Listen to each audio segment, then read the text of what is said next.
Hello everyone. So it's part 8 of my cancer journey series of videos.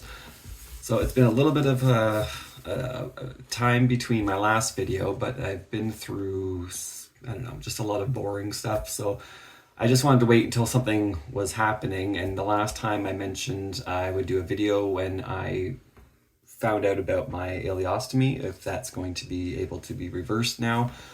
So that's where I'm at now. I actually have 3 days. I'm going in for surgery, and that'll be getting rid of my ostomy. So if you don't know what that is, I'm sure by this point you do if you've been watching videos, but it's this here. So, it's just basically what diverts everything from my stomach, so then it doesn't go through my colon so that my surgery site can heal. But anyway, that's getting reversed in 3 days, and then that'll be the last step basically in my treatment and recovery. But I did ask a while ago if anybody would be interested in seeing me changing it or talking about it, the process of changing the appliance.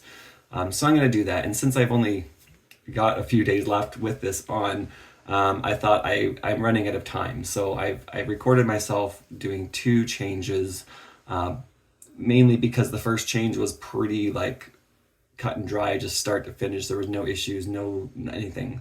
So I didn't really get a chance to talk about what are the potential problems that you may have with one. But then I changed it another time and I noticed a little bit of that issue, so I recorded that too. So you're going to get a little bit of information on that. But yeah, so if anybody, or for anybody who's been watching from the beginning, I really appreciate it. Thank you very much. And thank you to everyone who's been leaving such great comments and support. You don't really realize how much that means to me. But anyway, I'm going to go ahead with this video. Just starting off with just how I set up my little change table. And then a little bit of a disclaimer about me obviously not being a doctor. And then a little bit of a graphic content warning because you are going to be seeing my ileostomy in its bare, uncovered form, which is essentially my intestine sticking outside of my stomach. So if you're interested, keep watching. So I'm just gonna play and I'll just talk about what I'm doing as we go through this. So the first thing I do, usually just clear my area off, and then I mix up some of this antibacterial soap with some warm water, and that's what I use just to clean things off when I take off the appliance, because you want to make sure it's very clean. And then I just get one of these little privacy bags that they come with the ostomy bag, so that you can put all of your waste in there. So I just kind of get that set up and ready to go, so it's easy to drop things in, and then I just prepare my my paper towels. Just that's what I use to clean. I make little squares, so that's little pieces to use. The ostomy bag has this little weird plastic flap at the end that I don't like when it comes to emptying it. It just kind of gets in the way, so I just slice that off, and then I kind of open it like that, so then it's easier to open later. So just kind of bend it backwards. And then I just close that up and have that set aside and ready to go. This is the actual flange. Now, I've done this so many times now, I can kind of guess the size that I'm gonna need. So I just make like my initial cuts before I even start. And I usually try to do it a little on the small side, so that if I have to make it bigger, it's easier. If it's too big from the get-go, then you're kind of screwed. And that was just the skin prep, but I'll show you that later.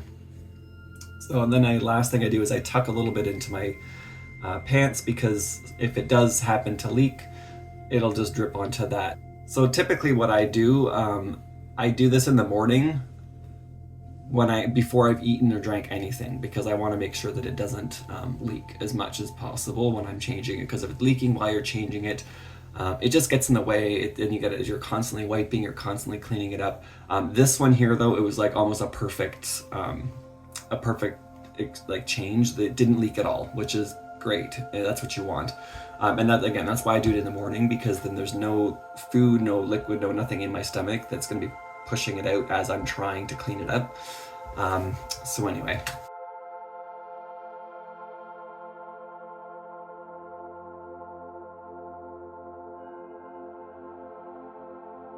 So first things first, you just take off the bag, or at least I take off the bag first. You can take the appliance and the bag at the same time. I just find it a little bit easier to take the bag off first. These things are really stuck on there. Sometimes you need a little bit of adhesive remover, but for the most part, it just kind of peels off pretty easily. So yeah, this is actually pretty clean. As you can see, there's not a whole lot of stuff there. And yeah, then I just toss it all into that bag that I had ready. And then I just grab some of the paper towels that I have, excuse me, and just kind of dip it into the nice warm soapy water. And then I just start cleaning things off gently. You will notice sometimes that if you are a little bit rough on the actual part of intestine that sticks out, it will bleed, but that's completely normal. That's nothing to worry about. So yeah, just kind of go around gently and just wipe everything off. Any bit of your stomach contents, any bit of, I don't want to say feces because it hasn't been through your colon yet, but you just want to clean that off because that actually has your stomach acid in it still, and it can start eating away at your skin. Like you can kind of notice just on the right there, the skin is a bit red. It can cause some problems if it starts leaking underneath the appliance at all. So that's why it's important to get it nice and clean as possible before you put the new appliance on. And I usually do this a few times. You wipe it, dry it off, wipe it, dry it off. And you want to make sure you're also getting the skin prep off of your skin as well, because that kind of build up and it leaves a bit of a residue, as well as any residue from the actual appliance itself. So yeah, you just kind of give it a good little rub, and also it gets really itchy sometimes, even if it's not kind of leaking a bit underneath the flange. So this just feels really nice just to kind of scratch it, like right there. I'm almost more scratching than I am cleaning. Sometimes I actually go in with my hands and just give it like a nice little scratch all the way around, just to kind of clean up the itch. And it's also important to keep it nice and dry, so you'll notice that's why I'm dabbing it off with the dry paper towel like this.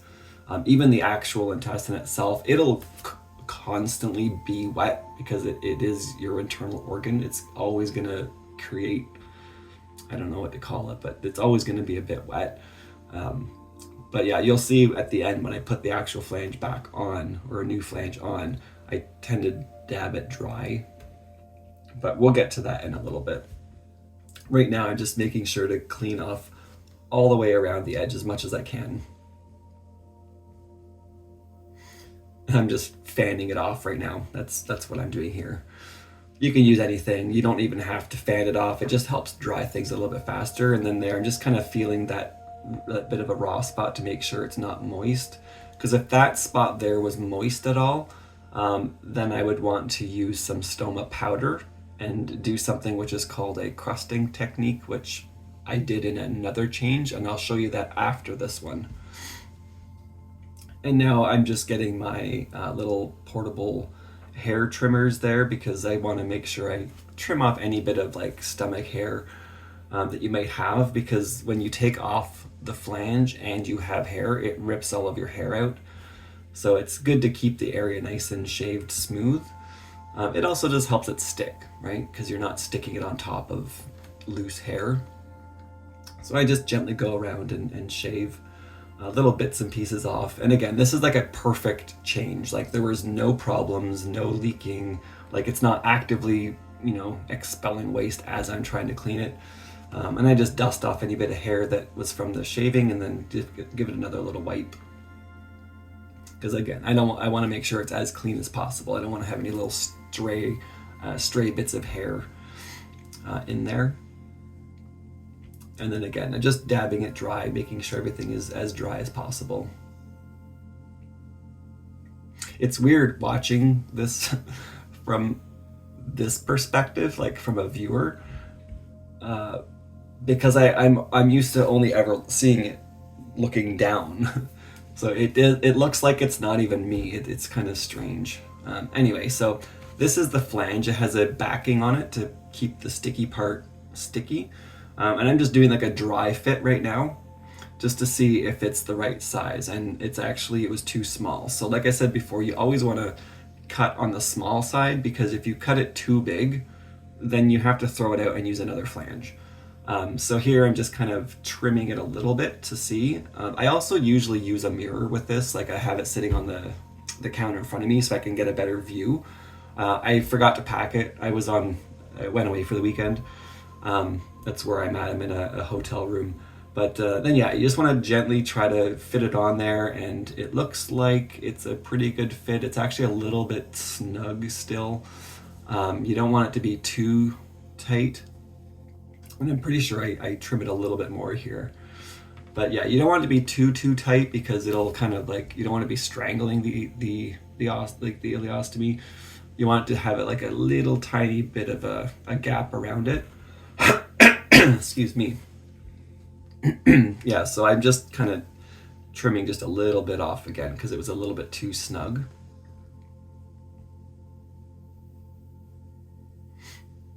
Yeah, I think I had it here.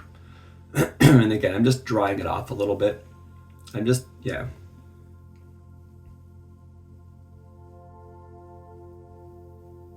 I found a little piece of hair stuck there, or fluff or something. Yeah, so this is the, I was just coughing. This is the Skin Prep Cavalon. So this is just something that you wipe on the skin around the stoma. I keep calling it an ileostomy. It's the stoma. It's wiping it around the stoma, and this just creates like a barrier between your skin and the appliance, so that it doesn't affect your skin as much. Because sometimes if the skin, especially around the stoma there on the right where it's a bit raw, when you take the thing off, it can cause, it just irritated your skin a little bit. Excuse me. And again, this you want to be very, very dry. So you just kind of fan it off a little bit for a good, 20 to 30 seconds. And then you can just kind of dab it with your finger to see if it's dry, which you'll see me do here in a second. But I'm also just checking that little red spot next to it. If that is at all wet still, then it means that my skin is actually open and it's oozing. And that's when you would want to do the crusting technique, because if you put a flange on top of raw skin that's like moist like that, it will prevent it from sticking, and then some of the contents of coming out of your stoma will start seeping underneath the flange, and that's when you end up having this kind of a raw patch, and it'll slowly start just eating away at your skin if you don't care for it properly. But like I said, this is like a pretty straightforward change. I was actually happy that it was like this, because sometimes it can get kind of gross. Excuse me, I don't know what's wrong with my throat today. But yeah, and again, here I'm about to put the flange on, and so I like to go around and just dab the actual stoma dry to get that moisture off, because when you put the flange on, you don't want to scrape any of that moisture back underneath. So yeah, you just peel the backing off. There's two little flaps that you can hold on to that are still covered. And this is where the mirror is helpful, but you just want to gently, slide it over top of the stoma and make sure that it's nice and snug. And I kind of scraped it along the side here, but I didn't want to go back and start over. But so you just want to press it down as tight as possible. I just use my finger and just push all the way around the edges, because you want to make sure that seal around the edges is as tight as possible. And then you just flatten down the sides a bit there. And then when you peel off the other two pieces of the backing there, which you'll see in a second here, you just kind of want to stretch your body out, like your stomach, stretch your body, like you'll see right there. And then put it and then stick that on. If you don't want to do it when you're hunched over, because it will affect how it sticks, and then when you stretch, it could peel it off. So again, you take the backing off, stretch your body out. I kind of flex my stomach muscles too right here, so I can really get that on there. I just go around it and just make sure that it's nice and snug. And then now you just got to put your bag on. There's a little ring there that snaps into place. This is a two-piece system. You just kind of fit that on, and then you just gently go around and just snap the bag onto the flange. And once you've done all this, you're all good to go. There was literally, that was like a perfect changing of the bag. I wish every time was like that. So you can just see here, it's, you know, nice and like it's nice snap tight all the way around. And I usually give it just a little bit of a tug to make sure that it hasn't come loose at all with any moisture underneath. But yeah, there you go. I just changed one bag.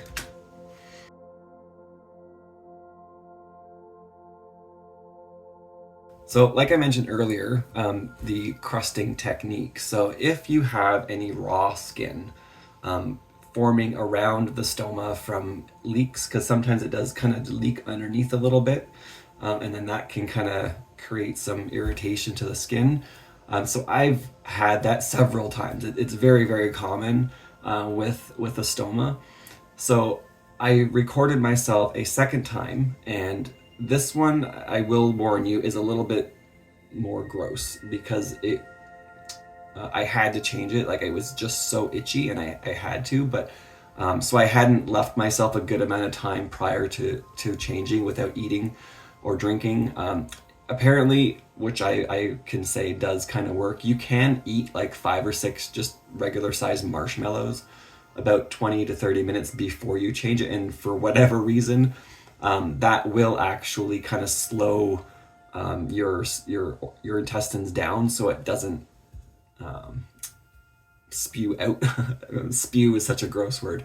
But anyway, so this, I'm going to show you the crusting technique here, just for this small bit of irritation I had.